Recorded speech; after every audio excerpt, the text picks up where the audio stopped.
si je vous dis bouger les objets à l'aide de la pensée, ça vous dit quelque chose? Eh bien, la Chine a publié une norme industrielle pour les dispositifs BCI qui toi et bienvenue sur Tech ici pour de nouvelles actualités technologiques qui vont sûrement vous intéresser. Ce sont des actus qui viennent du monde entier, autant dans le monde noir africain que dans tous les autres pays du globe terrestre.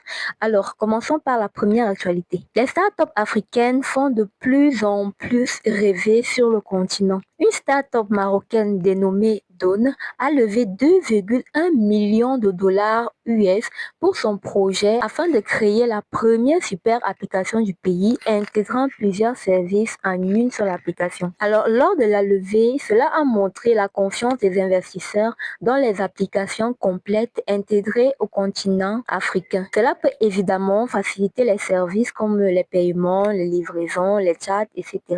Une seule appli pour gérer tout cela, ce qui va beaucoup contribuer à l'essor du pays et du continent, on l'espère. Deuxième actualité, la Zambie a lancé son tout premier Geological Survey Digital Store.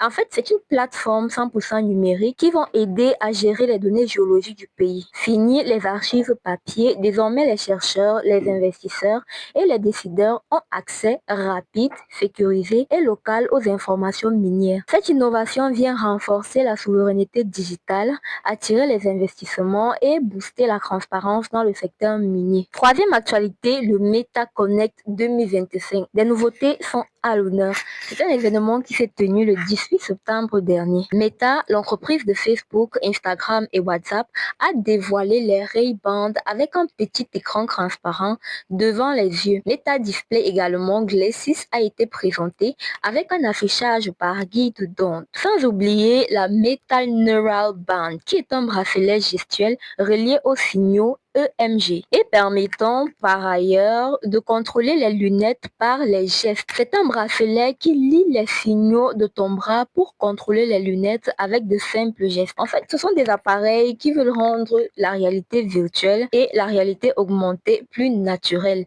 plus intégrée dans notre vie de tous les jours plutôt qu'avec des gadgets lourds qu'on a parfois du mal à transporter. Tu n'auras donc plus besoin de sortir ton téléphone pour voir un message, écouter de la musique ou prendre une photo. Ça rend la technologie beaucoup plus naturelle, presque comme de la science-fiction en fait. La quatrième actualité concerne Jumia. En effet, lors d'un podcast organisé par la Financial Times, on revient sur Jumia, qui est l'e-commerce nigérian souvent comparé à Amazon. Apparemment, il fonctionne de la même manière. Alors, le podcast examine les difficultés logistiques, les attentes des clients, le leadership et les stratégies pour redevenir rentable.